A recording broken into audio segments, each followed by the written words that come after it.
Welcome back, everyone, to the Gentleman's Wrestling Podcast. I'm your host, Jesse Collings. Today's theme, as you can probably tell by the title of this video, is going to be, is constructive criticism in wrestling dead? And it's a big topic. It's a topic that I've thought a lot about. Joining me today, who better to discuss this topic than a man who has many, many, many criticisms, and he offers them every week on the Flagship Wrestling Podcast and the related Flagship Wrestling Patreon page. Returning to the show, it's Joe Lanza. Joseph, how are you? I think I'm the Alec Baldwin of this podcast. Not in that I've ever shot a person and killed them, but That we I know hope. of. Well, listen, You're from New often. Jersey, so that's like a. I'm already like halfway to believing that you killed somebody. From New Jersey, mysteriously shuffled off That's to right. flyover country. So you never know. But Tyson.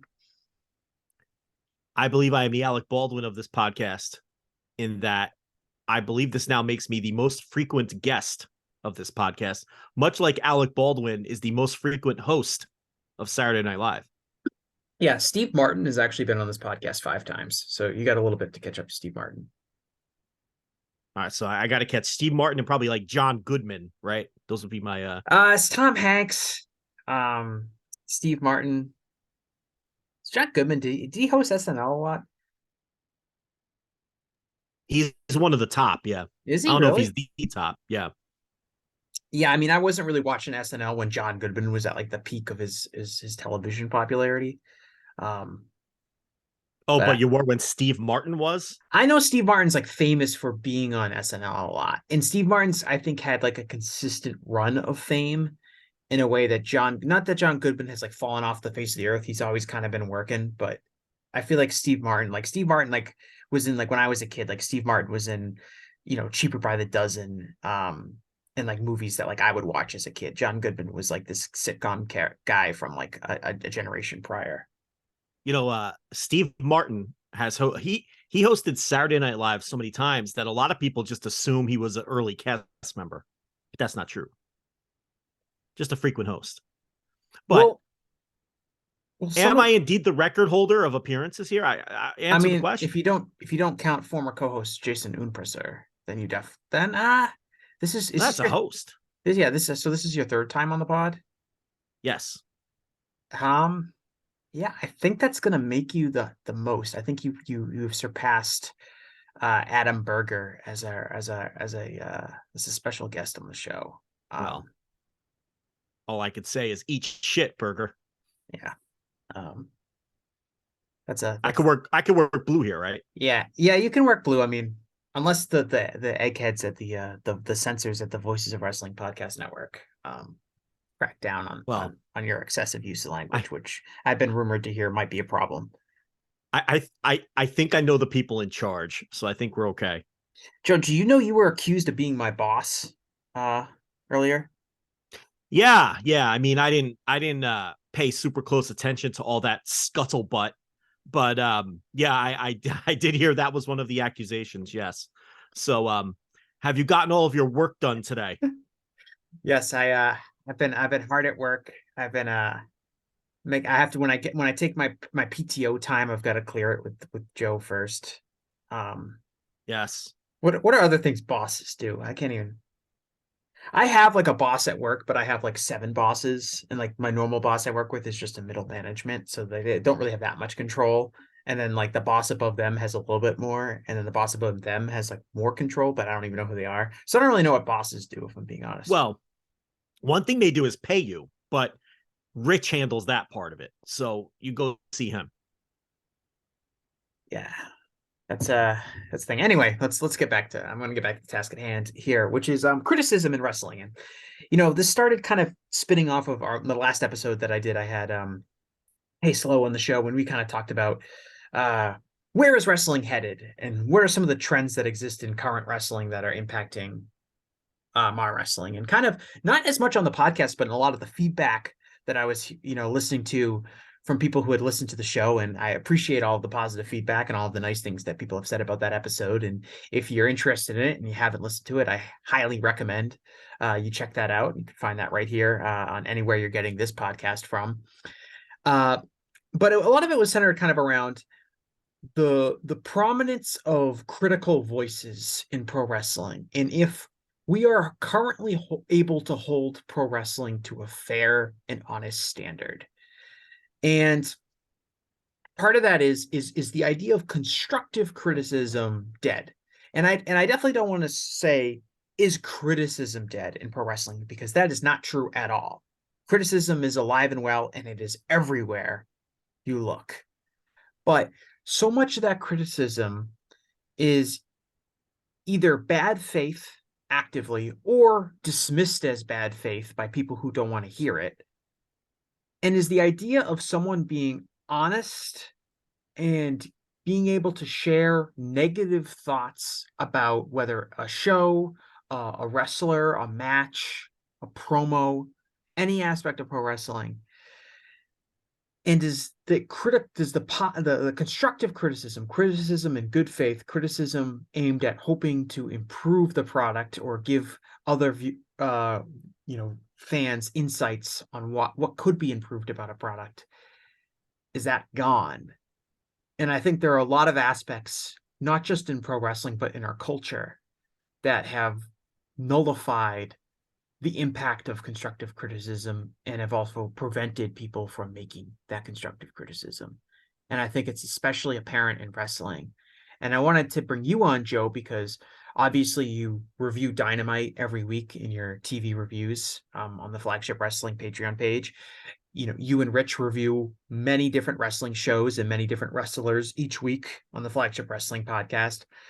And so you've experienced firsthand a lot of, whether it's backlash to your criticism, people, canceling their subscriptions to your product if they're upset about some of the criticisms that you've made, feedback from talent or other promoters, other people may be upset about your criticism.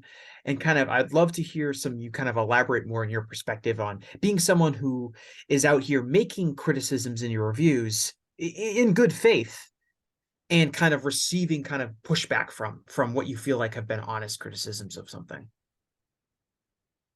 Yeah, I mean, I don't think about it. I just let it fly, and I say what I think. And as long as I just try to ensure that I'm being fair, that's all. If I'm being fair, and the way I look at it is, if the person I'm criticizing were to challenge me personally on what I'm saying about them or what they're creating, can I defend myself? And that's kind of how I weigh it. You can't just, I don't want to be a hot take machine. People see right through that. But as long as my criticisms are fair and they're reasonable minded, and I feel like if the person I'm criticizing came at me, I could defend myself, then I feel like at that point, I'm not concerned with whether I offend them or offend the sensibilities of fans or listeners. I feel like my job is to just give fair and honest criticism of the things that I watch. That's it. And that's how I approach it. And you're right. There have been instances where listeners have stopped listening to our podcast or flat out told us that they were canceling a subscription. Excuse me. And there have been instances where I've had wrestlers and promoters and some of the most powerful people in wrestling confront me over things that I've said or written. And, it's like I just said to you, I've had back and forth with some people in the industry over things that I've said. And as long as I feel like I'm being fair, then the listeners, that's going to, the listener is number one. I'm not concerned with people inside the industry not liking me. I'm not concerned with people inside the industry being mad at me. I'm concerned with giving a product to my listeners, and as we've evolved, as the flagship has evolved, to my paying customers. It's my only concern.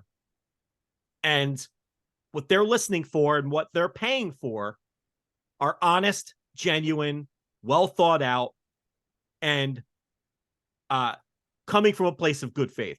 That's all they want. So I can't be concerned with which promoter is annoyed with me this week, which wrestler hates my guts, is going to subtweet me on Twitter. That is never my concern. It's not my concern. And it's not super easy because I know that there's people inside the industry that listen to my content. I know that. I know there's people inside the industry that read the website, read things that I've written. It's I don't consciously think about whether someone is going to hear the criticisms I'm making towards them, right? But if I know there's certain people within the industry who are going to listen, am I subconsciously softening some of my takes? If I'm being honest with myself, I probably am. I mean, I think that's just human nature, right? But the one thing I'll never do is give a false take or sugarcoat something or say that I like something that I don't. That I've never done. I can honestly say I've never done that. But I'm not even sure if I'm answering your question, but that's sort of how I approach criticism and how I approach my job every week on the flagship and how I approach any review that I do in writing or on audio. Yeah, I think like when you talk about like softening a take, I think that's like natural human nature. And I definitely feel the way if I am, whether it's in audio or written form, if I am giving out a take that I know personally, whether it's people I know in real life or it's people I know from chatting about online, I know that there are people out there that strongly disagree with me. I will probably throw in caveats to argue kind of on their behalf on why they might disagree with me in that sense. And I don't know if people are listening. I used to write when I used to write for Wrestling Inc. and I knew we would I've written some pieces before that I would get feedback from directly from the people who I was writing about. I heard from Kurt Angle, I heard from AJ Styles. And those were kind of, interesting because it's like, okay, this person is reading what I say.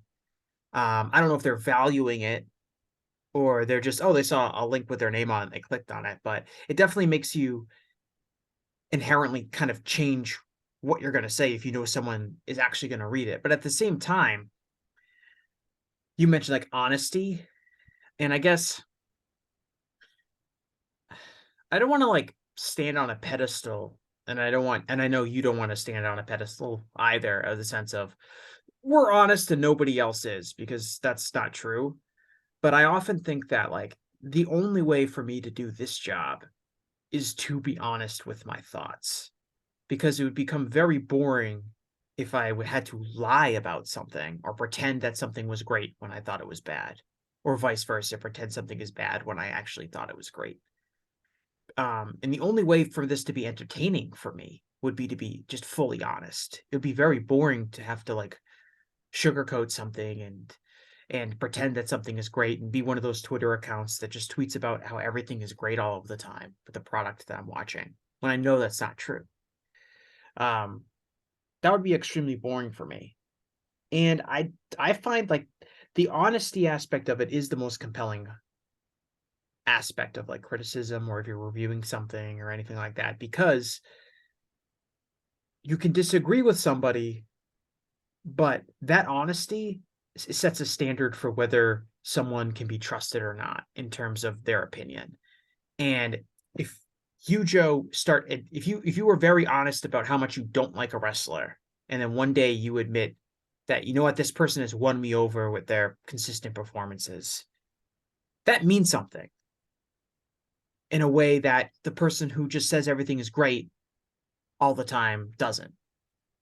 Yeah. And those are often the people you need to look for in terms of to notice if something significant is actually happening. If you're getting somebody who has been kind of critical of a wrestler or of a product to say that something is good, that means you know something really good is going to happen, as opposed to if you were to go onto one of those Twitter accounts or columnists who just, give everything 5 stars all the time.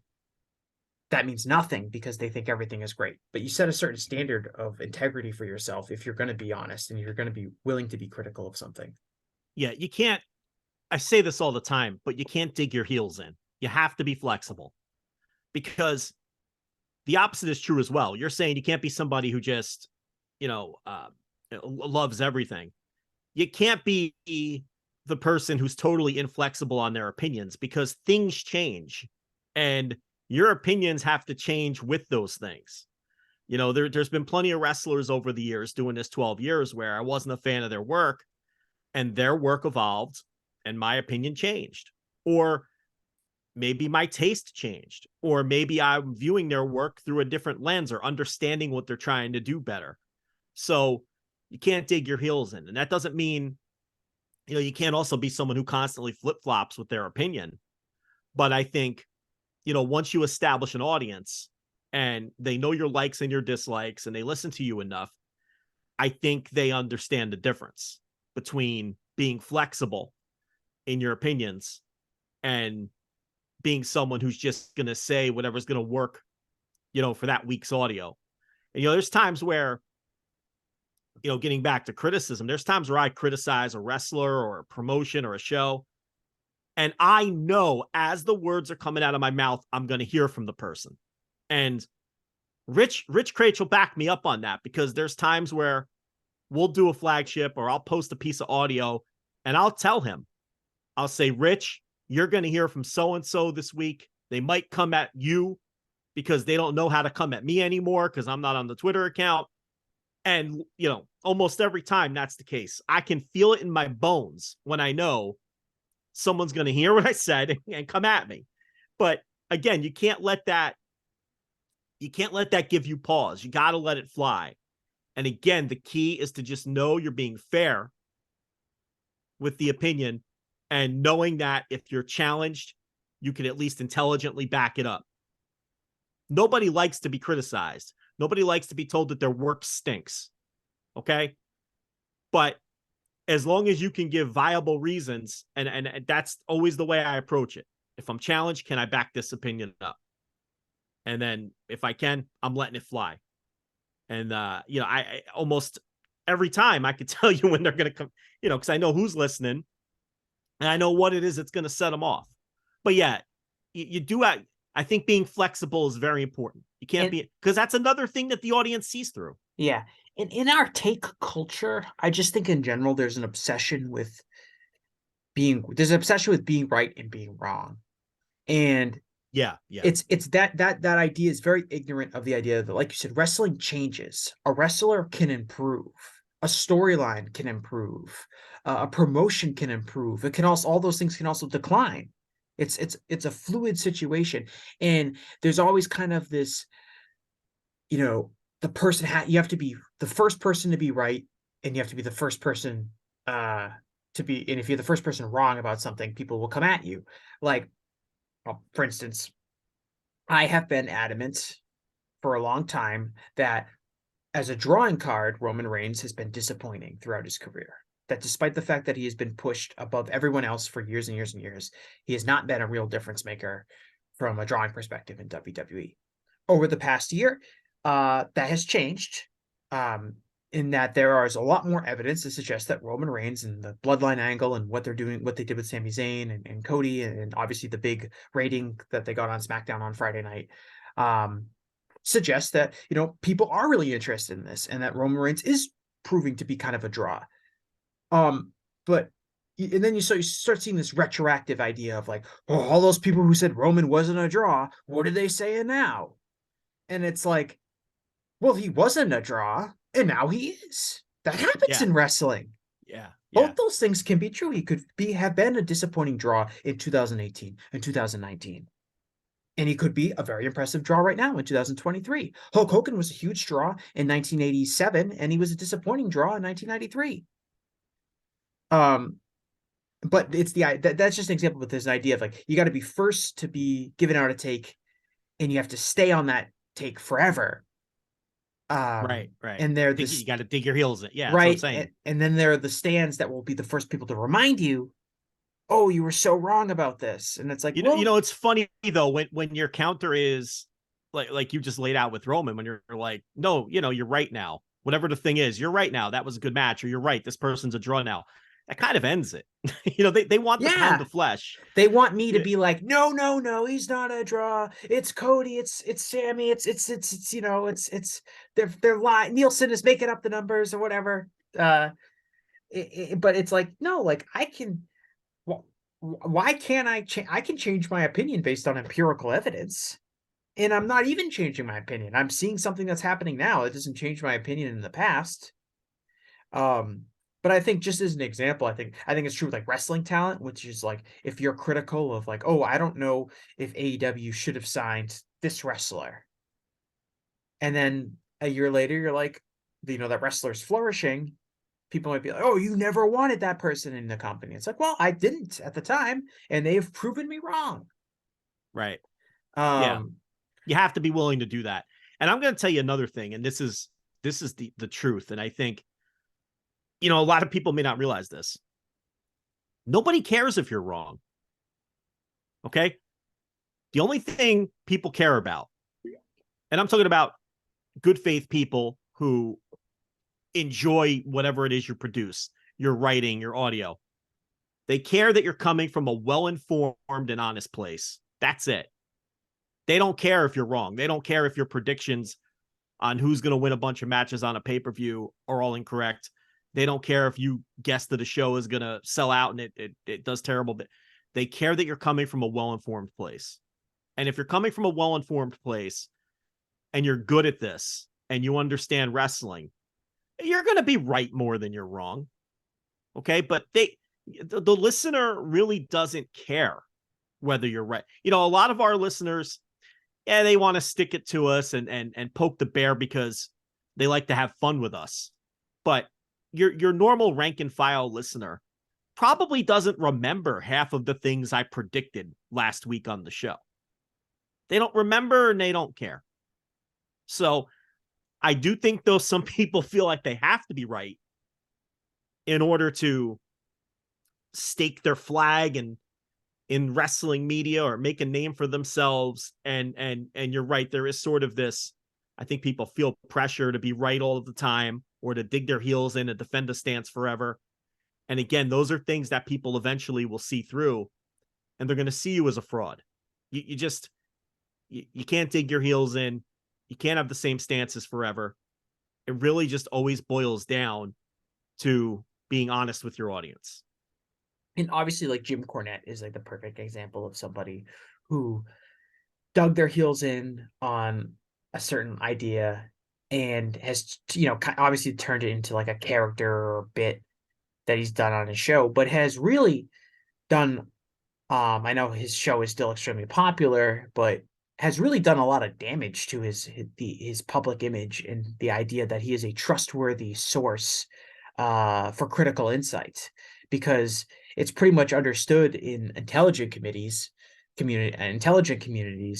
that his critical, evaluations of like AEW and the Young Bucks and the Elite are entirely compromised by his refusal to admit certain successful aspects of those wrestlers and their wrestling careers in the company.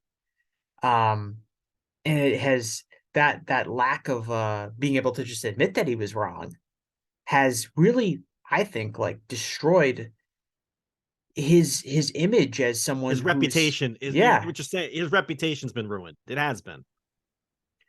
He might have the number one wrestling podcast in the world, uh, playing to that crowd, a very low common denominator crowd that he plays to, and that's what they are.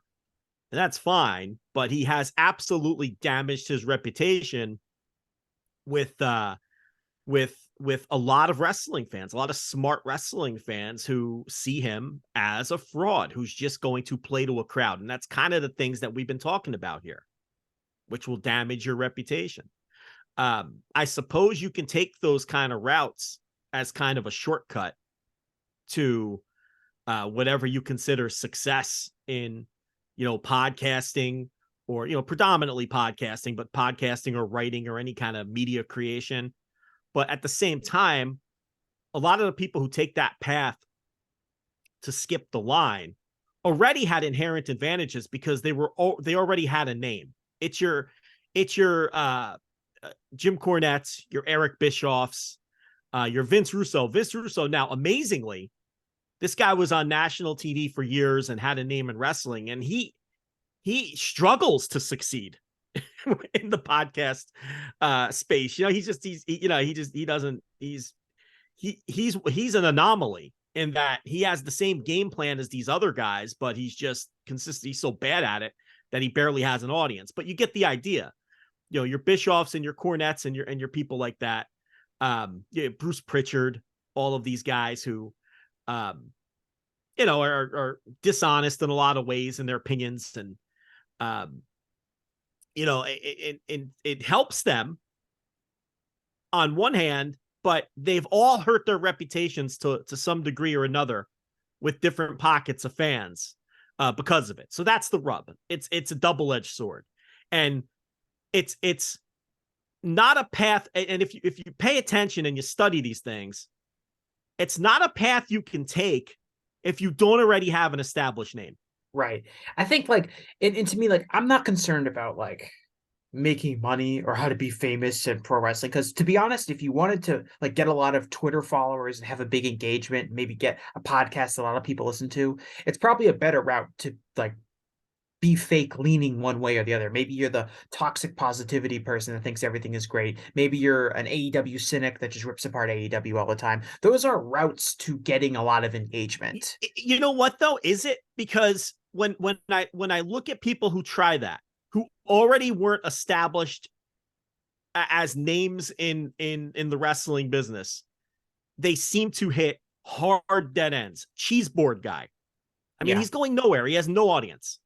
Brad Shepard, he has no audience. He has nothing. He's a total failure. I can go right down the line. We all know who they all are. Yeah. Right. Well, there's a level of charisma and entertainment value that comes from certain people.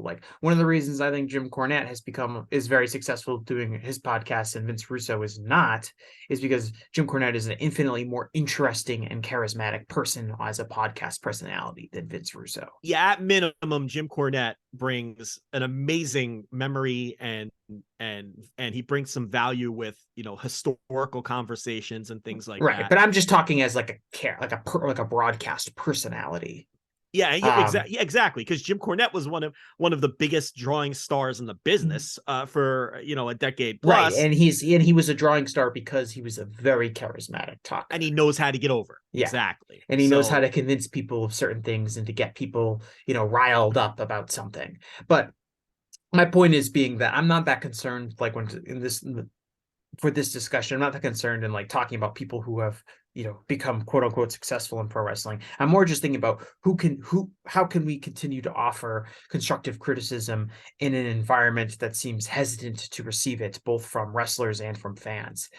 And I do think if you were to look at sports, who are the most prominent sports personalities in right now, and it is similar to your pro wrestling personalities, where it's people that get a lot of engagement and get people talking, like Skip Bayless and Stephen A. Smith and Shannon Sharp and these people, but no one really takes them that seriously because they're people, whether people know it or not, they view them as playing a character that's trying to say things intentionally to rile people up, and there's not a level of credibility there with those people's ability to analyze anything the way there is with maybe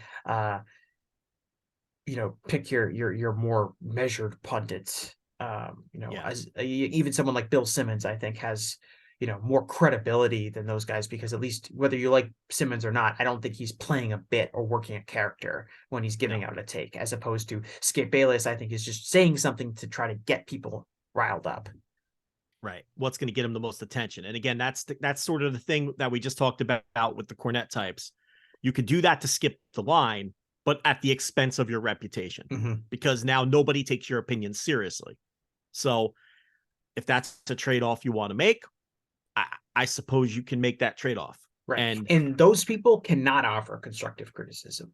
no, they cannot. Yeah, no one will take it seriously. Those people's criticisms don't seem to have any real value um on the thing that they cover. They have entertainment value because people will tune in and they'll laugh at the circus clown, but they're not. But that what they say doesn't really have that much real value to. And sycophants will agree with them, but it doesn't have any real impactful value. And it's a risk if you want to succeed and get anywhere in whatever your area of punditry is, because you could be Skip Bayless and get multi-million-dollar contracts because there's a certain charisma there. Or you could be like some of the people we just talked about in wrestling who attempt that. And not only do they not get anywhere with their careers, but they kill their reputations as well. They only get one side of that sword that we talked about. And now you're fucked. Now nobody respects you and you're making $0. So there is a risk. I mean, you can take that path if you want to try to jump the line, but without question, your reputation is going to be destroyed. And it's still a gamble as to whether you're going to quote unquote make it or not. And nobody is going to take that tact without wanting to make it. That's the end game if you're going to take that path. Because there's no other reason to make a buffoon of yourself and destroy your reputation unless you think that there's a pot of gold at the end of the rainbow. Just to switch gears for a second, do you think that Dave Meltzer gives less like constructive criticism than he used to? I think Dave Meltzer's criticism is rooted in whether the thing he's criticizing is financially successful or not. And I think that's where people get real frustrated with Dave, but he has a lot of, and I'm not talking about his star ratings. Nobody cares. No, yeah, that's not that I'm worried about. And I know that's not what you're talking about either. Yeah, that's something completely different. And I couldn't possibly care less. But I think his criticism in booking and promos and direction and things of that nature are all rooted in business, because that's how his brain and his mind works. And that's how he was taught by the Bill Watts and the Roy Shires and the Terry Funks and, the Paul Boches and all the people that, and the Luthez and all these people that he was friends with or had close professional relationships with. That's how they all viewed the business. So I think that's what frustrates people sometimes, because if something is working and business is good, Dave is far more likely to overlook or not criticize stuff that he personally doesn't like. Because to him, in his brain, that's immaterial. It's working and it's making money. And the point of this business is to make money. So what does it matter whether it's appealing to me or not? Yeah, and I agree with that. And I would add that I think that the modern wrestling business with the guaranteed television deals and the guaranteed streaming rights with Peacock, if you're WWE, all these lucrative deals that are the way companies make money, which is not based around selling pay-per-views or selling, tickets to live events, really. I think in some ways has kind of changed Dave's perspective on what and when to be critical of something in a way that didn't exist years ago when the business was, I think, more traditional in the sense of how they made money. And I think that has impacted his constructive criticism. I think if you go back and read, an observer from the Monday Night War era, and if he's talking about, decisions that WCW made, decisions that WWF made, he shares a lot of insight and perception into what he thinks is going to happen because of these decisions. And I think now he's way more reluctant to do that because he knows that whether, AEW or certainly WWE makes a big mistake in maybe a booking decision or something like that, or there's a bad finish to a show, he knows that that's not really going to doom them because they have all these guaranteed, big money deals. And that has led to, I think, maybe a more kind of mild Dave Meltzer, where he's a little bit more hesitant to really see something as a big mistake, because ultimately nothing is a big mistake because all the money is guaranteed. Right. I think if you got Dave in a room and had a conversation with him, he would tell you that he enjoys AEW's programming and AEW's matches more than he enjoys WWE's programming and matches and angles and storylines. But he's certainly these days he's more critical of AEW's product, and that's because WWE is doing very well right now in terms of ratings and selling tickets, and AEW is not doing as well, especially compared year over year and all of those things. So the way that his analysis works and the way that he feels he needs to serve his customers and the way that he's been doing things for 40 years is to be more critical of AEW, to examine, figure out, dissect why their business is kind of in a holding pattern. And he's not as concerned with what's going on screen with WWE because in his mind, it's working because business is good. But I think if he were to give you just what he thinks, what's entertaining him more, just based on what I know his sensibilities are, he would tell you he probably enjoys AEW a lot more than he enjoys WWE. But he's not going to approach his criticism that way because that's not the way he's ever done his job. Yeah, but I think even if you were to go back like 3 or 4 years ago, where WWE's business was declining in a lot of different metrics, um, he would still be, way less, I think, critical of their booking than he was of like WCW in like 1998. Go back and read an Observer from that era, and he will be right on top of it. Like, you know, you know, you can go back and read like, when they beat Bill Goldberg, when they, did the Georgia Dome show between Goldberg and Hogan on like a 6-day build. Um, he's critical of those things, even though those were all successful events and WCW was still hugely successful.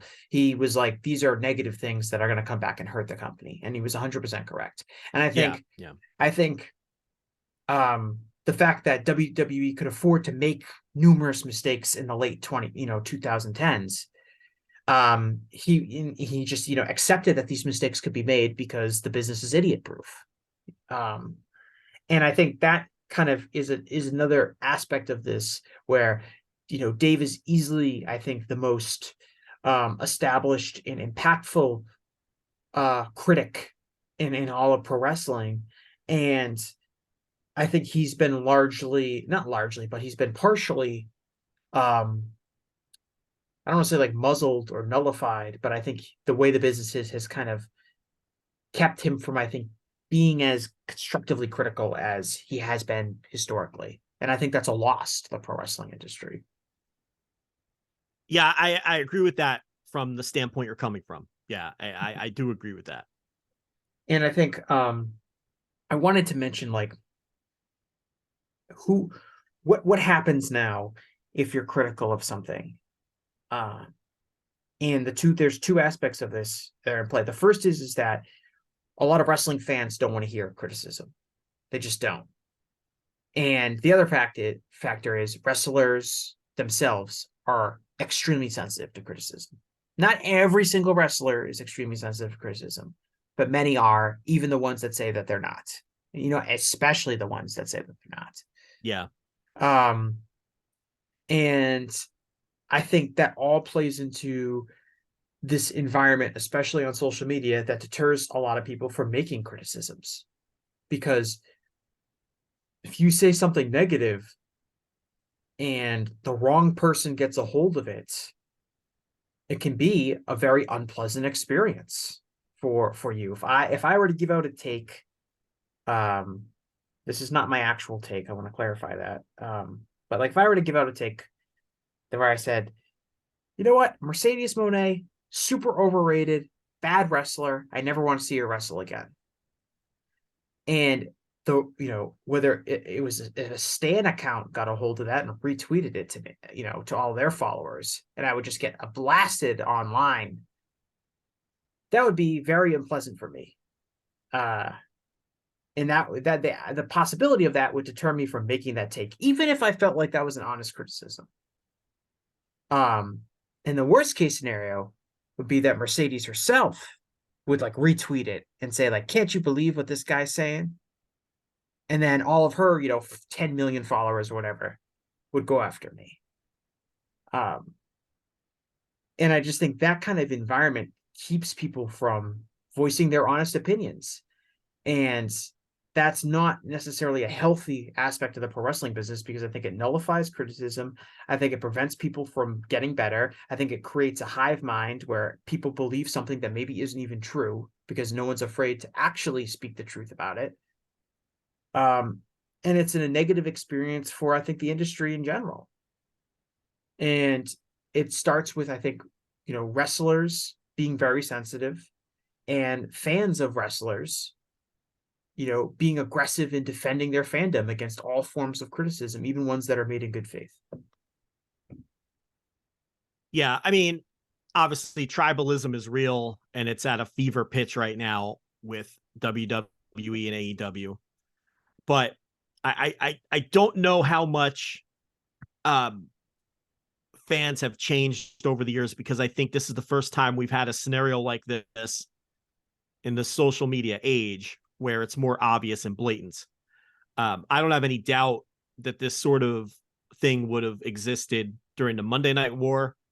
Don't have any doubt that it would have existed during the peak Noah versus New Japan, which actually that was the early stages of the internet, and I saw it. I mean, it was contained to message boards, but it was nasty and it was tribalistic, and it was and it would have been just as bad had Twitter existed at that time, and you could go right down the line. Um, so I think it's just exemplified now with social media and especially Twitter. And you're right, it does make it hard.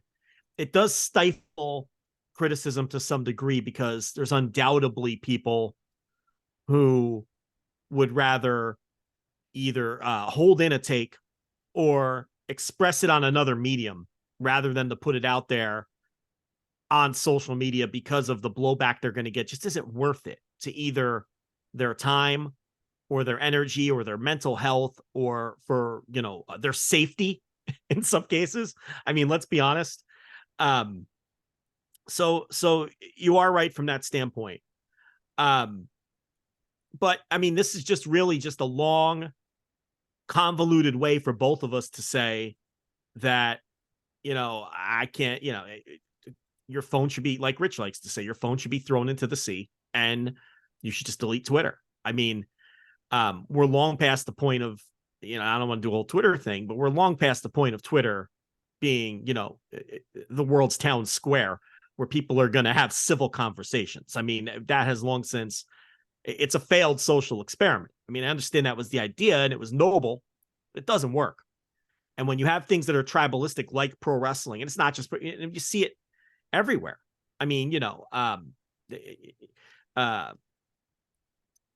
Apple versus Android, or from another era, Xbox versus PlayStation. You go right down the line, and anything that involves a fandom, and you're going to see these sorts of things.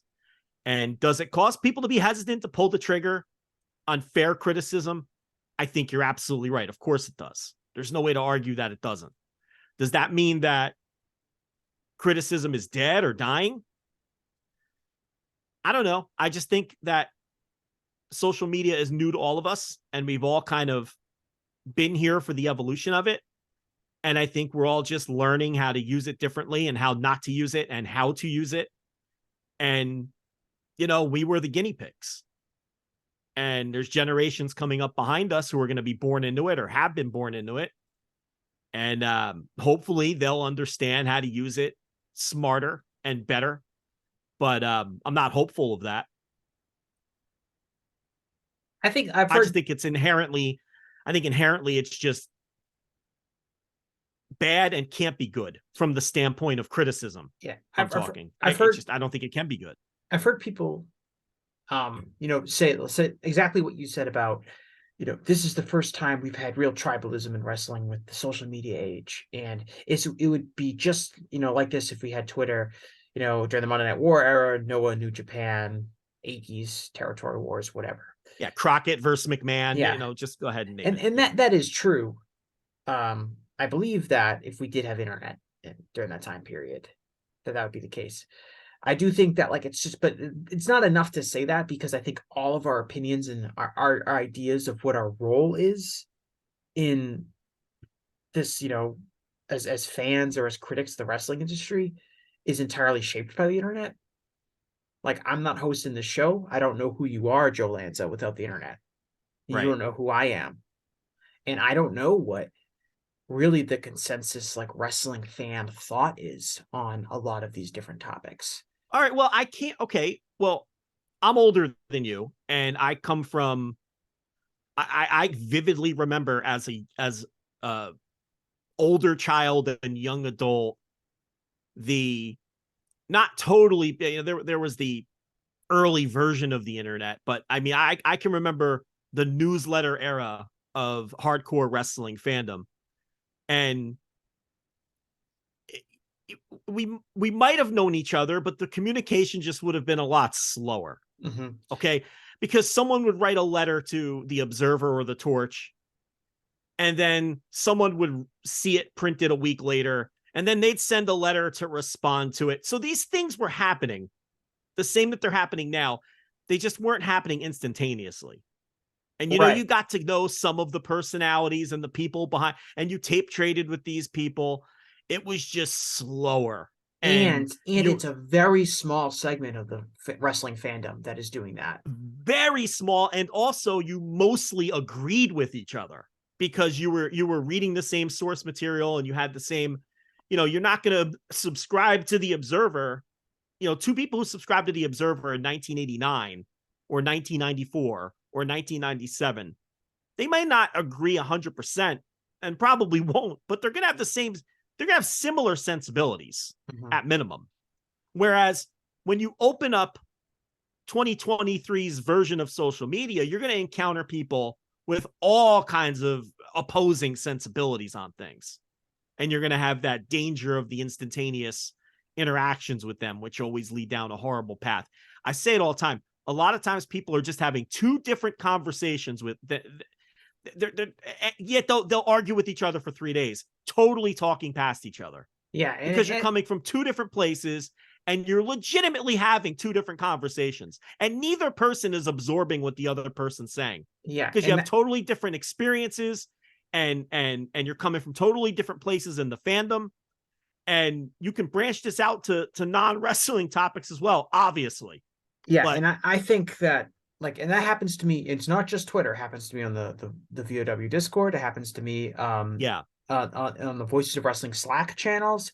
Like, the most I will go back and forth with someone I disagree with is like 3 messages, because I pretty much accept that I'm not really gonna convince this person um of what I'm saying, and they're not really gonna convince me of what they're saying, because we can't, like, you can't have this conversation via text. You could just, there's a limit on how much you can get through to somebody in that kind of form and setting. And that's true and across you all lose this. the and you lose tone, and you lose body language, and you Yeah, lose the social cues yeah. that are so vital to a conversation, especially a debate. Mhm. And that is, and so like, it's just, I don't know, I don't want to say it's useless, but it's just kind of like it's not an inherent, it's not a great way to communicate and exchange thoughts and opinions. Um, and that kind of goes into, I think a lot of people um have this kind of, I think there's this culture where people have their position, and if they read somebody online who has a different position, they naturally will view them as their enemy in a way that I think would be totally different than if you were to meet this person in real life and have a real conversation with them. And Because not I only think, that, but they extrapolate that one person's opinion to a wider. It could be right, just that one but person's let me opinion. finish here. I think that the reason people have that mentality is because there's so many trolls and bad faith people out there that it's very easy to brush any form of criticism aside as being of, oh, that's just a troll, that's a hater. And even if that person is making something in good faith and they're not a hater and they're not a troll, people will just throw them into this giant barrel because there are so many legitimate trolls and legitimate haters and legitimate bad faith actors. And that muddies the ability for people who are making honest criticisms to connect with people who um, who'd hear them, because those people are not receptive to them because of our channels of communication have been largely the faith in the channels of our communication have been destroyed by so many bad faith actors and people just looking to say stuff for engagement. no, I mean, you're dead on. I mean, the one anecdotal piece that I can give you that supports that is, Voices of Wrestling, fair or unfair, and not even fair or unfair, fairly is seen. And when I say Voice of Wrestling, I mean me and Rich. The flagship, I should say more specifically, is seen as very anti WWE. And because we don't like WWE, and we haven't for the vast majority of the time that we've done the show. Okay. So we've earned that reputation, I suppose. And that's just the byproduct of our opinions, and that's fine. But it's funny because when I went through about a month stretch of being very critical of AEW Dynamite, when I wasn't enjoying the show at all, and our reviews, my reviews would pop up on the Voice of Wrestling Twitter feed. It was funny because all of a sudden we were drawing replies and quote tweets from all of these AEW hardcore fans who don't really know our history, don't know our opinions, don't know who we are, haven't listened to a second of my audio, let's be honest.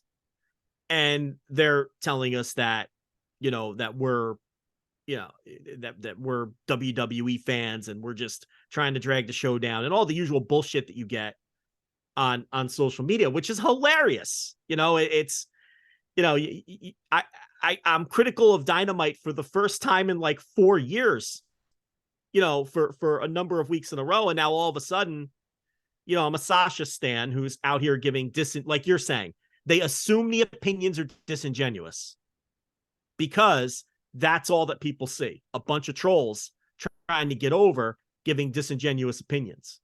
Right. So they see my little review go up with a negative title talking about how bad Dynamite is. And they assume that I'm just one of these clowns who's trying to drag them down because, I'm raising my fist at Roman Reigns and, I'm part of the bloodline. So, and this is with an established, decade plus long entity that I'm a part of. And I've been doing this consistently for 12 years. And I still get that sort of response from people where they just assume that I'm looking for a response.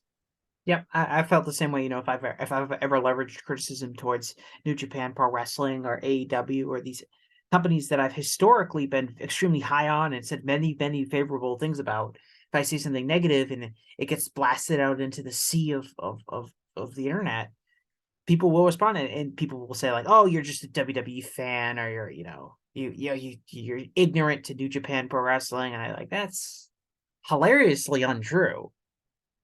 But it just goes to show that some people's default position is to say this person is the enemy and this person is wrong. So again, though, is this a problem with criticism, or is this a problem with social media specifically? I think they go hand in hand, because I think the main way that just social media is how we communicate now. It's how you communicate. It's how you mass communicate. Trust me, I work in mass communications. Right. That social media is how people communicate with one another. It's how people get information. Maybe not everyone. Older people are still watching TV news, or maybe they're getting the newspaper through the mail or whatever. But social media is how people are getting information. It's how they're sharing information. It's how they're digesting information. And I don't really see like a distinction, I guess, between the two in this case, especially because we're talking mainly about the online wrestling community. And those are people that are going to be using social media for the most part to communicate with one another. So what is your theory here? What is your hypothesis that all of the negatives and drawbacks with social media that we've discussed here, is this slowly going to lead to a slow decline in criticism because people are going to be consistently more fearful to put their opinions out there? I think it already has led to a decline in constructive criticism for all the reasons that we've discussed. And I think it has been because people are afraid of getting pushback on things. I think people who are making those criticisms are unable to reach an audience the way they used to because people are so dismissive of criticism these days as being bad faith. And that is because there are so many bad faith trolls out there. Is this a media argument or an argument on criticism in general? I think it's both. I think it's a media argument, but I also think it's just our general culture. Yeah. And our culture has shifted towards, tribalism, especially on social media, and the loudest voices, even if it's a small percentage, only, was 13% of people have Twitter accounts, and only like 1% are really active on Twitter, or whatever the number is. Yeah, your Uh, ratios probably aren't accurate, but we all know the point you're making. yeah. Yeah, it's close. Um, it's only a small amount, but it's also the loudest amount. And if you're in Yeah. media, it's the people you're engaging with the most. Um, if my job, my newspaper has something like 6,000 subscribers, but the people I'm hearing feedback from are mostly people who are leaving Facebook comments on our Facebook page. That's not that many people. But I'm hearing from those voices. I'm not hearing from our 6,000 passive subscribers who probably do have thoughts, but they're just choosing not to share them on social media. So I'm not seeing them. Well, that's the old it's the old Colin Coward theory. When he used to take calls, he said they did studies and had data that showed that less than 5% of their listeners have ever even attempted to call into the show. Right. So you can't overemphasize or extrapolate, the small tiny percentage of people who are calling into your show with what your greater audience thinks. Mm-hmm. Right. But that's all that we can go by. Right. We're not going to survey those people's thoughts. Just like I'm not going to, if I write an article for voiceofwrestling.com, the people whose comments I'm going to see in it are people who usually respond to it on social media. There could be 1,000 people who read it and had different thoughts about it, but if they're not sharing them with me, I'm not going to see them. That's the way Right. communication works. But I think all of that is in play. Um, and I think that the most prominent voices in wrestling criticism lack credibility, which kind of sets the standard for what other people are going to say. I think people like Dave, and I don't think Dave lacks credibility, but I kind of discussed what I think has happened with Dave's analysis, that have kind of changed, I think, the way he And on approaches. top of that, there's certainly an army of people who, for whatever reason, want to chip away at Dave's Right. And credibility, that and and and that and it impacts works, and that and it impacts the works. general public's ability to appreciate Correct. in their perception of Dave Meltzer. I think everyone, many of the other loud voices in wrestling media, um, whether it's your Jim Cornettes or your Eric Bischoffs or even like your Sean Ross Apps, for very different reasons, don't have the same level of credibility as like a Dave Meltzer has. Or in Sean's case, I get the impression that Sean, um, and I totally understand this, Sean doesn't really want to be that super critical of aspects of pro wrestling, because I think there are aspects of his business that benefit from him being positive, and he's running a Well, business, and he's running a Patreon page, and he's getting subscribers. And I don't, I'm not saying that as a criticism. I'm just saying that I think that is, and I should say here's what that, you're trying and to I should here's what say you're that, trying and to I say. should say that, like, I don't listen to his shows or anything. So for all I know, he is being very critical, but Here's what you're trying to say. Sean's business is news. Let's be honest. That's the yeah. bread and butter. That's where they're making all their money. And since the lifeblood of his business is news, it is vital that he maintains relationships with the people that he's reporting on. And no, he cannot fire with all guns blazing the way that others can, because he has to be very careful with those relationships, or it destroys his bread and butter. And that's not me saying that I think Sean is being disingenuous with his opinions, or or doing any of that. That's not what I'm saying, and I don't want people to take it that way. But I think that's essentially what you were just trying to say. Yeah, I think if you follow Sean, you follow kind of the fight, whether it's Sean's own personal, I think, Twitter feed, or the Fightful Twitter feed, or whatever. It's very clearly that there's a genuinely positive emphasis on, this is pro wrestling, it's fun, it's supposed to be this thing, and it's not looking at it in a super duper critical light. And that's there's nothing inherently wrong with that, but it's Now that's all, not where they butter yeah, their there's bread. They don't make nothing their wrong. money on that. I want to emphasize, there's nothing wrong with that, but it's not providing um interesting critical insights. Right. And again, we'll talk about the who are the biggest names out there. Who besides Dave is really providing valuable, critical insights to pro wrestling on a weekly basis that has some level of significant following. Yeah, well, I'm sir, I'm I don't not want gonna, to yeah, yeah. So the toot my own horn here, sure, but you know. the flagship, sure. Pollock, in post Mm, wrestling, okay.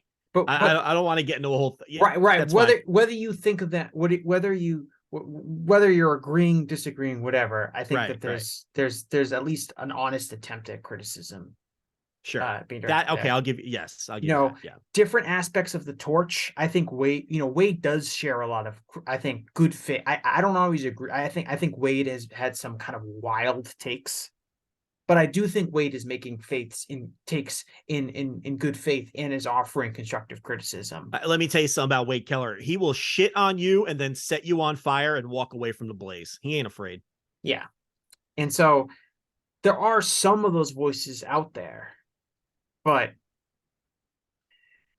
it does seem like that it's not enough. And I do think that the the the the wrestling media, the up and coming wrestling media,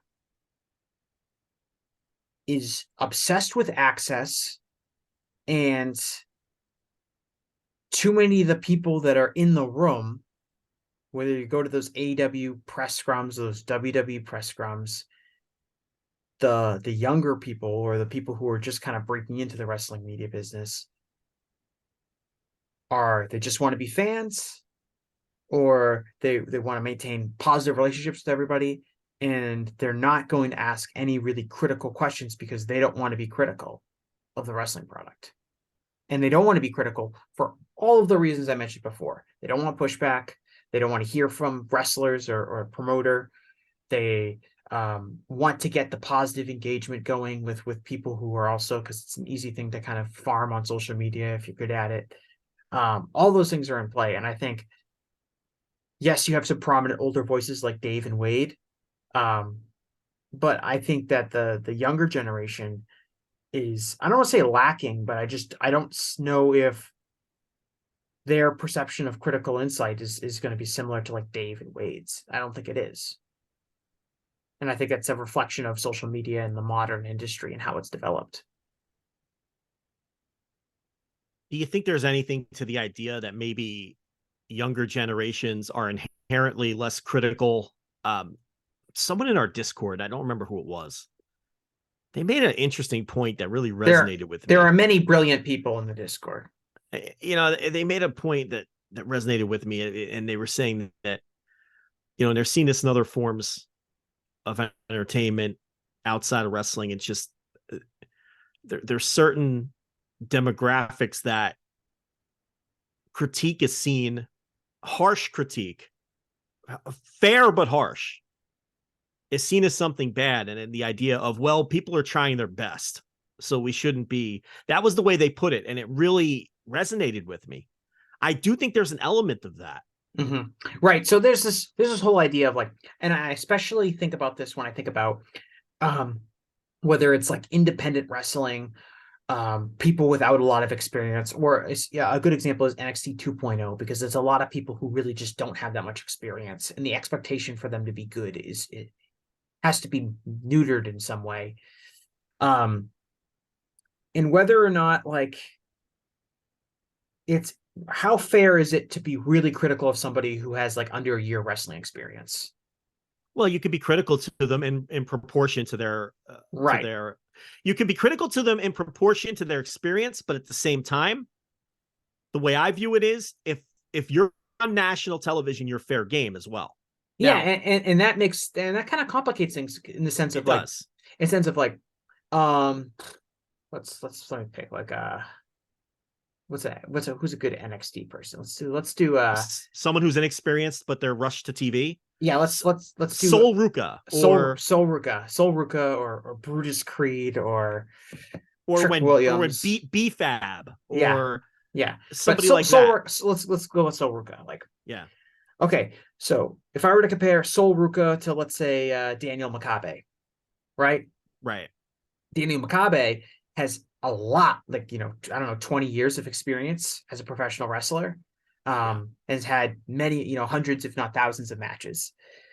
And, but, he's an independent wrestler. He's not on national television. Sol Ruka is on national television and is being pushed in a much more prominent spot than Dana Makabe is. Which person should be more, uh, who should we be like more critical of? Because Dana Makabe really should be held to a higher standard because he's got way more experience, but Sol Ruka's in a way bigger position. And I think that's tricky on NXT 2.0 in general because of that. And should you be critical of somebody who's just really starting out? Because, and I know you're very fair about this. Like, a lot of these people just shouldn't be on television because they have no experience. Right. Right. And it shouldn't be, it'd be like, if I was, But at the same time, they are on TV, and I have to tell you if it stinks. yeah. And ultimately, here's my pushback to the idea of like any form of criticism is negative. It has to be viewed as a negative because everyone is trying their best, which for starters is not true. Some people are not putting in the effort. Right. Everyone is trying their best. Really, wrestling's full of people who didn't work hard. Um, Yeah. in the right situation. But also, it's very unnatural to assume that people aren't being critical of something. Everyone is critical of things all the time. The fan that's watching NXT 2.0, they go out there and Sol Ruka stinks out the joint and botches all these moves and looks terrible. They're sitting at home and they're like, wow, this wrestling match was not good. This person was not good. That's what people are thinking when they're watching something. Everyone is Yeah. critical, whether or not they choose to voice that criticism in a public way, whether it's recording a podcast where they rip them apart or sending out a tweet where they say something negative about that, or writing a column where they say Sol Ruka stinks. The fact is, the regular average person is making that critical judgment. And so in my mind, it's always fair to voice that opinion. Yeah, I think And it circles back to as long as you're being fair and coming from a well-informed place. yeah, and you're willing to, establish credibility with your name or whatever, so that if, Sol Ruka improves a lot and you say, you know what, Sol Ruka, she's improved a lot. I think she's way better than she was when I first saw her in that match 6 months ago. Then it actually means something because people know and they'll say, oh, Jesse Collins, he said that Sol Ruka was bad and now he swung on her. That must mean, that gives more evidence to her momentum is on the rise and she has improved. As opposed to if I was just, clap emoji, Sol Ruka, yes, that means Right. nothing. Right. Um, But is it a fan's job to be critical on social media, or can you just, I don't it's have a not. It's problem. not a fan's job. It's no one's real job to be critical on social media. But I think inherently there's a reliance on criticism to shape the industry and to improve the industry. If no one was critical of anything ever, then the wrestling business would never ever change. Yeah. Um, at one point, somebody was like, John Cena is not good. It's overrated and WWE pushes him too hard. And that led to this whole phenomenon where half the fan base hated John Cena. If everyone was just like, oh, we can't criticize John Cena because he's working as hard as he can. And John Cena, I do think that was working as hard as he can. That guy was a complete workhorse for that company in a way that I don't think people appreciate. Certainly didn't appreciate in his time. Um, but then the dynamic around John Cena would be totally different. If 1997 WWF, everyone was like, oh, we can't criticize all, Kevin Nash or I mean, I guess this is pre 1997, but we can't criticize Kevin Nash or Mabel because they're all trying their hardest. And then maybe, the business isn't the same. Steve Austin maybe doesn't get the kind of push he gets. It's ridiculous to assume that you can't do that. But I do think that there's something to the general mentality of being resistant to all criticism because they feel like it's a personal attack on somebody when it's not. It's if somebody is, these are people that are participating in a performing art. And Yeah, they're absolutely fair game. yeah, They're and absolutely fair when I game. was in college, um, there we had I was on the school newspaper and we had an arts and entertainment section, and we had someone who wrote columns and they reviewed, one of the plays that the school theater company had produced, and they were not super positive about the play. And all these people, the theater kids theater people are naturally very dramatic. So it always seems like it's the worst thing in the world to be critical of them. And they were super upset about how the school paper could write something. And this person doesn't know what they're talking about. They're trying to destroy our theater by saying this play wasn't good.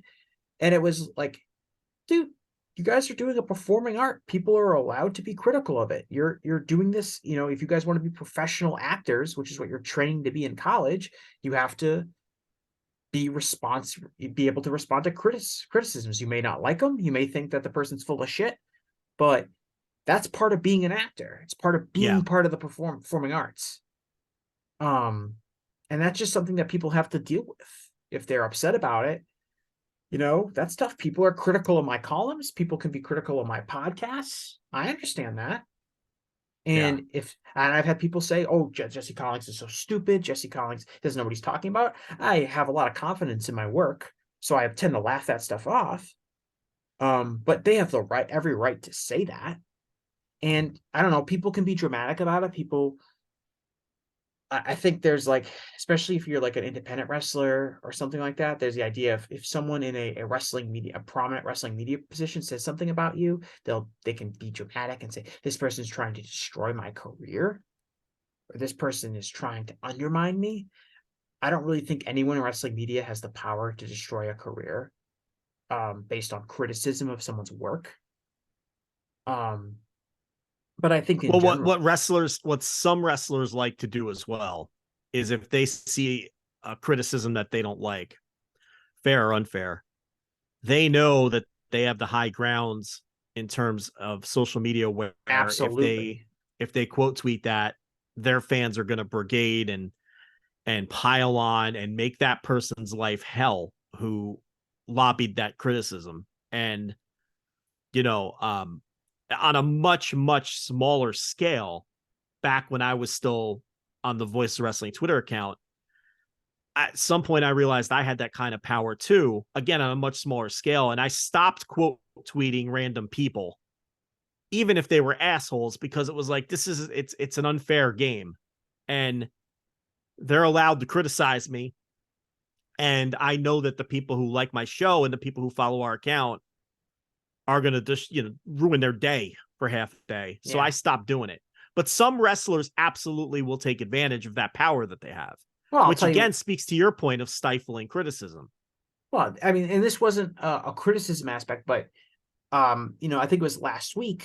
Matt Cardona calls out Nick Hausman, telling him, uh, he called out Nick Hausman, basically saying that Hausman wanted to interview him back in October, but only wanted to ask him about clickbait stuff, and now Nick Hausman wanted him to be interviewed on his new, the House of Wrestling, his new kind of venture, and Cardona tags Nick in this post that he blasts out to his Twitter followers. And I don't know how many Twitter followers Cardona has. I think he has over 1 million.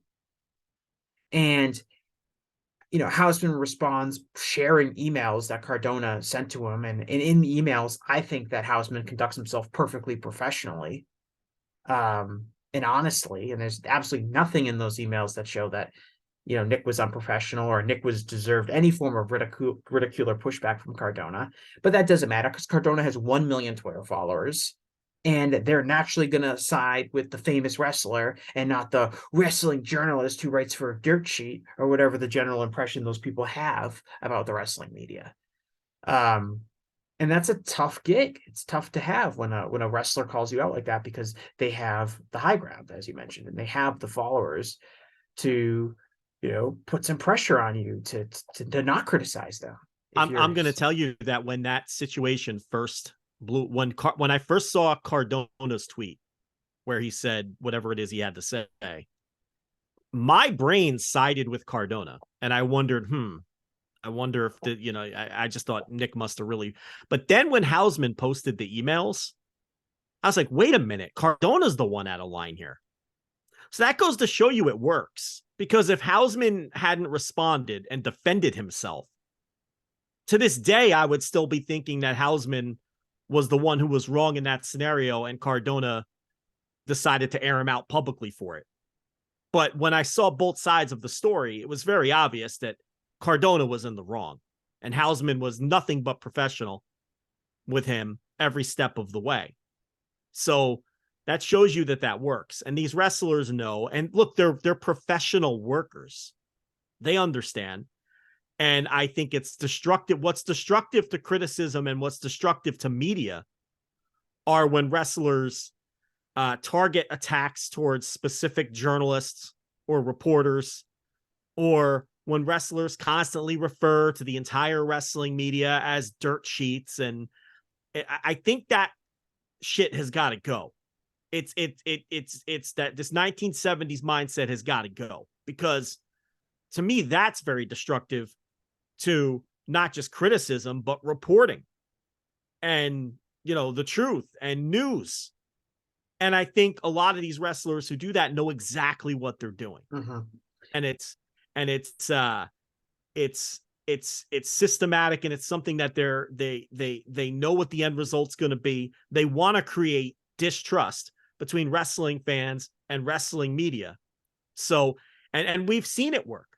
We talked earlier about Meltzer. I think a lot of people have successfully chipped away at Dave Meltzer's reputation.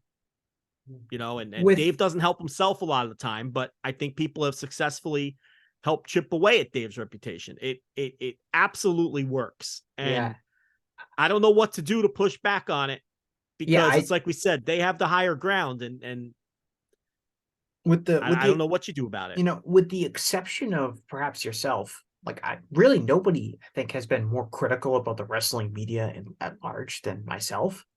And but I am very against the idea, and I don't like it when people say like, "Oh, all wrestling media sucks. All these guys are liars." All that. I'm like, you know what? There are a lot of people that are in wrestling media that I think don't take the job that seriously, and it hurts the reputation of wrestling media in general. But the idea that every single person should be dismissed because wrestling media inherently is disreputable is very upsetting to me. Yeah, because absolutely. It's completely undermining the hard work that the people who do it right are doing, and the people who deserve to be trusted get trusted.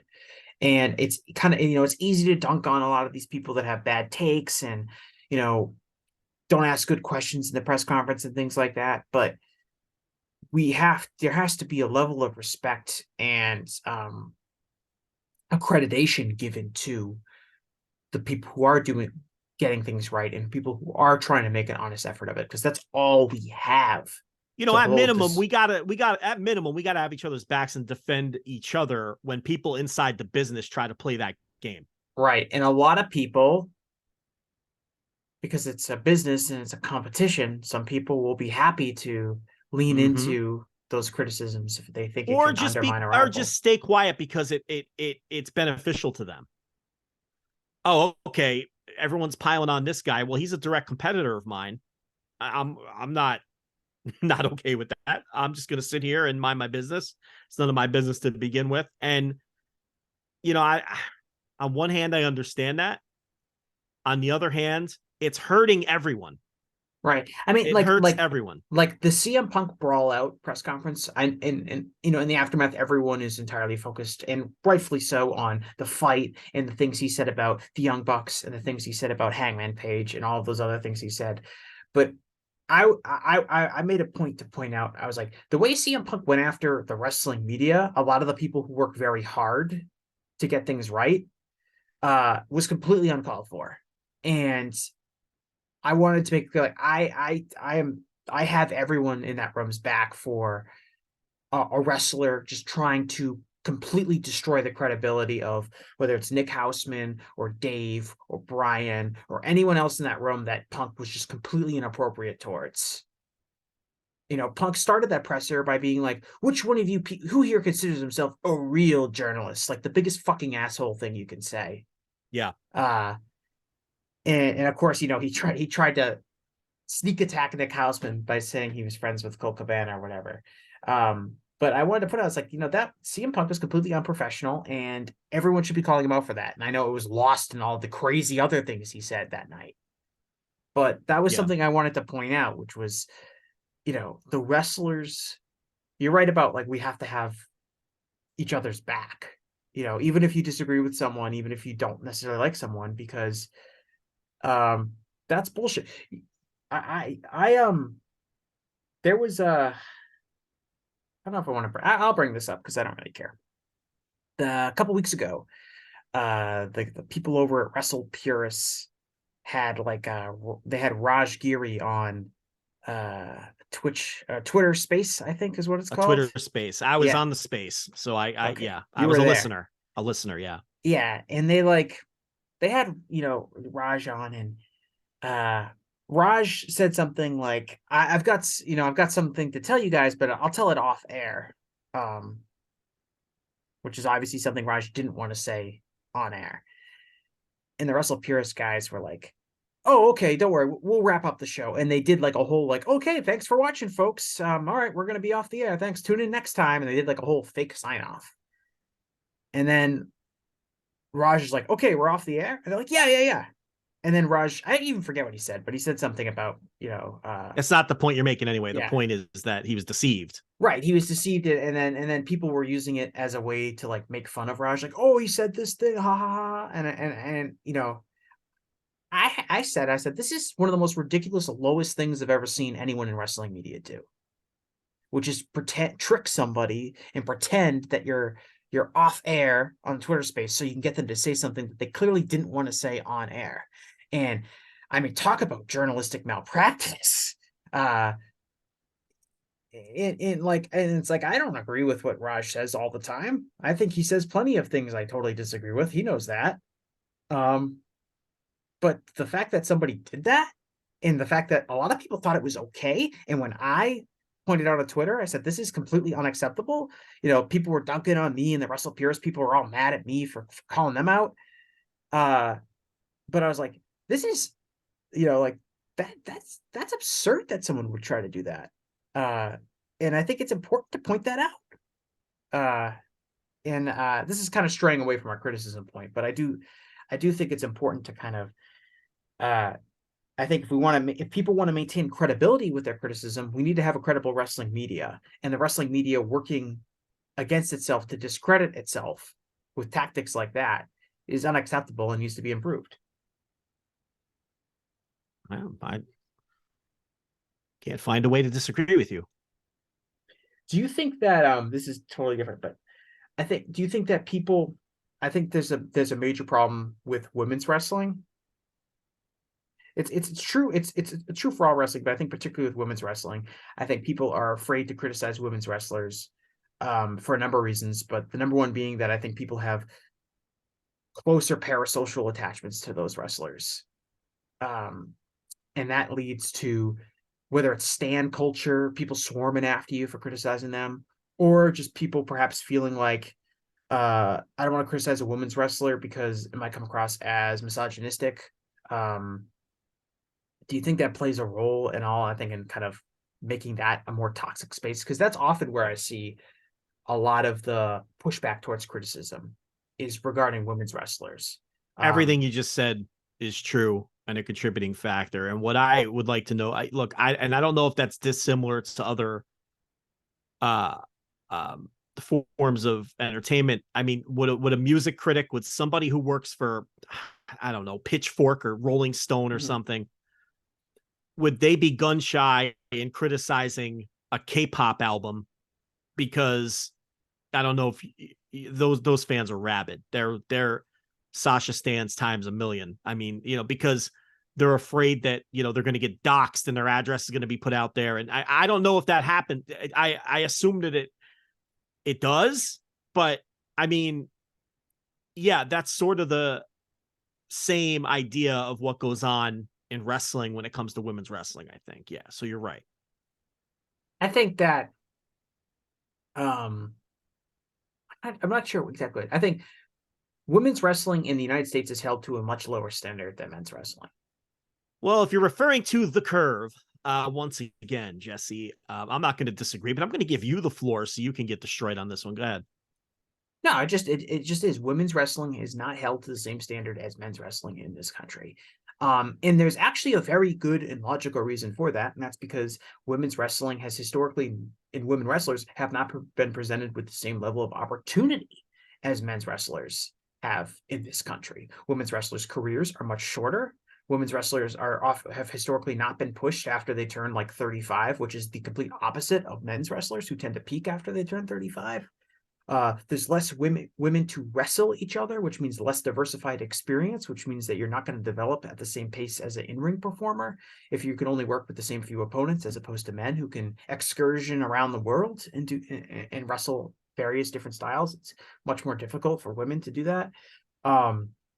Women's wrestling, even more so than men's wrestling, has historically prioritized looks over ability or charisma or anything like that, which has hurt development, and to this day still hurts development. If you look at who WWE thinks could be a big star and who they don't, it's not necessarily based on wrestling talent. It's often based on aesthetics. And all of those things are contributing factors that I think have kept women's wrestling has prevented women's wrestling from establishing itself at the same standard as men's wrestling. And what that does is it makes people, I think, more hesitant to criticize women's wrestling, again, because the standard is lower. And a women's match that is bad is going to be handled with, I think, kid gloves more than a men's match that's going to be bad, because most of the time it's going to be more inexperienced women in the ring. I think this is true a lot in, WWE's main roster, I think, is criticized kind of at the same rate as I think the men's side. For just looking at the women and men's side of the main roster, I think I don't think there's any special treatment given to the main roster women's wrestlers. And that's largely because the main roster women's wrestlers in WWE are very experienced wrestlers. The biggest stars all have about a decade or more of experience. Or someone like Bianca Belair, who doesn't quite have that experience, but is, regarded as being a very good wrestler. Same with Rhea Ripley. I think NXT women's roster is, because it has almost, the lack of experience on that end, people are way more hesitant to criticize that aspect of it because they're all rookies. AEW, very similar in the sense that AEW has a lot of inexperienced women that they put out in matches, and the matches are often not very good. But again, people are hesitant because it's not just that they're trying, it's that they aren't experienced at the same rate. And I think the hesitancy for criticism maybe plays a role in preventing people from developing at the proper rate. I don't know if that's 100% true. But I think I agree with everything you just said, except maybe with that last part. I don't know if that's true either. It's hard to prove, right? It's hard, but if we're like, if everyone is like, this is great, or everyone is afraid to criticize a young female wrestler, whether it's an AEW wrestler or NXT wrestler or someone on the independents, is that hampering their developments in any way? I guess with the bigger companies, a lot of it would have to do with what is the eternal feedback that they're getting. And that is, are coaches at NXT hesitant to criticize work, or is an agent in AEW hesitant to criticize work? Would play a much bigger factor than the public's ability to criticize them in terms of talent development.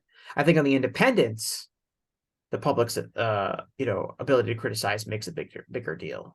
But again, on the independents, it's hard because a women's wrestler on the independents is pretty rare, which is why the same few women's wrestlers on the independents tend to get booked absolutely everywhere, because they're rare, because there are less women wrestling, which again impacts the standard. Yeah, there's less women's wrestlers, period. Yeah, but especially the lower you go. Yeah, absolutely. But no, I agree with everything you said. There's absolutely a curve, and I think you gave the reasons for why the curve exists. And you can make the case like in Japan, this isn't the same because Japan has a much more historical Yeah, their standard own for women's promotions wrestling. that were at times more successful than the men's promotions. All of that is the history. Yeah, I mean, I don't think a lot of people really understand like how bad women's wrestling was in the United States up until like 10 years ago.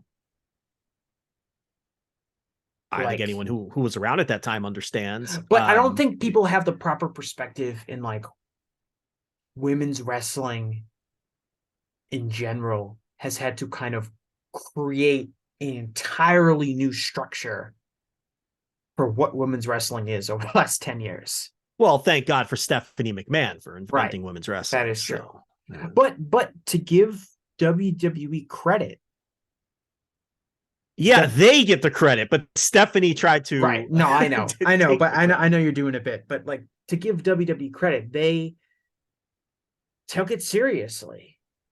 And that has had a positive influence on Undoubtedly. other companies having to take it seriously and being put in the position to bring in talent. But I mean, it really wasn't that long ago where the WWE women's division, like for starters, you go back, did the when was the women's title brought back for good? Was it like 1998, 1999? Post Because Alundra Blaze, you mean? right, but there's a period of time where like the Alundra Braze experiments and those wrestlers are kind of all Yeah. released and killed off. And then they bring it back like when they needed to put something Sable to do. Yeah, yeah. That's right. Mm-hmm. So we're talking about like 1998. Yeah. Attitude Okay. Era. So that's really like, and that's not that long ago. That's 25 years ago. That is the real starting point for women's wrestling in this country again. Um, there was women's wrestling here and there, but really that's the starting point. And for, at least like 15 to 20 years after that, you really just had WWE women's wrestling, which was a fitness model with implants that's had a couple lessons and is out there doing, kind of comedy spots, striptease spots, things like that. Maybe they teach them to do a few moves. But that's largely the standard women's wrestling. People can point to Trita. Can you believe that? I just called them Trita. Trish and Lita. You At combined them. Yeah, Yeah. combined them. But people will point to Trish and Lita doing like a 7-minute match. And that's, the standard. That was an amazing thing to happen that they did a 7-minute match. And then it really isn't and that was really the standard for years and years, and there's different incarnations. It really isn't until like, you can point to like the late 2000s TNA pushes maybe a more athletic, more serious style of women's wrestling. And then of course kind of WWE taking it more seriously in the mid to late 2010s. But really that's when like it starts. And so a lot of every other wrestling company has to catch up, and there's just not a base for that kind of talent. And I think anyway, this is getting pretty long. I'm getting off topic, but I think, and just in general, when it comes to women's wrestling, I think because the standard has been kind of shifted so much in recent years, people are more hesitant to apply Yeah, criticism. you nailed a lot of the reasons. And the last reason is people want women's wrestling to succeed very badly. And I'm not saying that as a negative. I think people want to see women's wrestling succeed badly. So I think that cushions some of the criticisms as well, in certain ways where people wouldn't hesitate to bury the men. Yeah, and it's also like if if we're talking about women fans and we're talking about different, people who are really into women's wrestling and maybe not as much into men's wrestling, it kind of makes sense for the standard that they have to be different than the standard that they have for men's wrestling, because they may be into it for very different reasons. They may be watching the wrestling product, women's wrestling, for a more reality show like vibe than maybe, you know, you and I are watching pro wrestling because we want to see people wrestle like Stan Hansen. Without question. And that makes sense. But I think we're gonna wrap that up here. Do you have anything else you want to add? Anything else you want to say? Anything you want to plug there, Joe? Just the plugs. Flagship podcast, usually on Thursday nights. You can listen live if you're a subscriber on Patreon on the $10 tier. If not, it hits your podcast feed wherever it is you listen to podcasts, generally on Friday afternoon, American Eastern time, somewhere around 11 a.m. to noonish on Fridays. If you want to listen to the free feed, and if you are someone who's never listened to the show, give us a shot. And I think if you enjoy Jesse's audio, you would certainly enjoy ours. We may be a little more abrasive and aggressive in our opinions, but listen, that's our style. And what you will get, as we talked about here today, is honest, unfiltered opinions with no hot takes. Yes. So yeah, that's about it. Yes, no, this is a lot of the criticisms that we leveled at wrestling criticism do not apply to the flagship, but you guys do stand out as one of the few, and I think basically the whole reason that I think you guys have been so successful with gaining a following of people is because there's a real absence of kind of what you bring to the table as far as being honest and being willing to be critical about everything, and also being willing to admit that you're wrong. Which there's surprisingly very few people in wrestling that are willing to do that. And I also want to shout out Rich Craich on the behind the paywall on the Flagship Wrestling Patreon page, wrote an excellent kind of recap history of the Chikara shutdown angle from 10 years ago, which really brought back a lot of memories of how I became a fan of independent wrestling. And Chikara was really the promotion that I started watching. It's really because they toured in the Boston area. So they're like the first indie, the first real, indie wrestling shows that I went to were Chikara shows around that time period too. So it brought back a lot of memories and really interesting stuff. I think there's a lot more to explore with that, but it's a really good article. I think people should check that out. But thanks a lot, Joe, for being on the show. Appreciate you again. I'm going to see if Adam Burgers can be on the show again in the future, so he can join you in the 3-time guest club. We'll see if anyone else joins the club, but I really appreciate you joining the show. Alec Baldwin 17, Steve Martin 15, John Goodman 13. There you go. And yeah, I'm really curious to know when the last time Goodman hosted the show was. It could have been recently. I don't really pay that close attention to SNL. I thought Tom Hanks was up there. Like Hanks was like a big time. He's on the top 10. He has 9 appearances. He's in the top 10. So there you go. So Steve Martin 17. That's pretty impressive because that's like one every 2 years. It's Baldwin 17, Steve Martin Baldwin 15. 17. Yeah. So there you go. Yeah. All right. Well, thanks a lot, Joe. Thanks a lot to all the listeners out there. Appreciate again, really, really positive feedback, both for the most recent episode with Case Lowe and then the previous episode I had with Garrett Kidney, talking about the history and legacy of TNA Impact Wrestling. Really appreciate all the positive feedback that everyone's been giving towards the show. I hope that continues with this episode. We'll see. I'll see what the feedback is, and that will imply whether Joe can appear on the show for a 4th time and put himself well ahead of any rivals. But we'll see about that. But thanks a lot. Appreciate everyone, and I'll see you all again next time.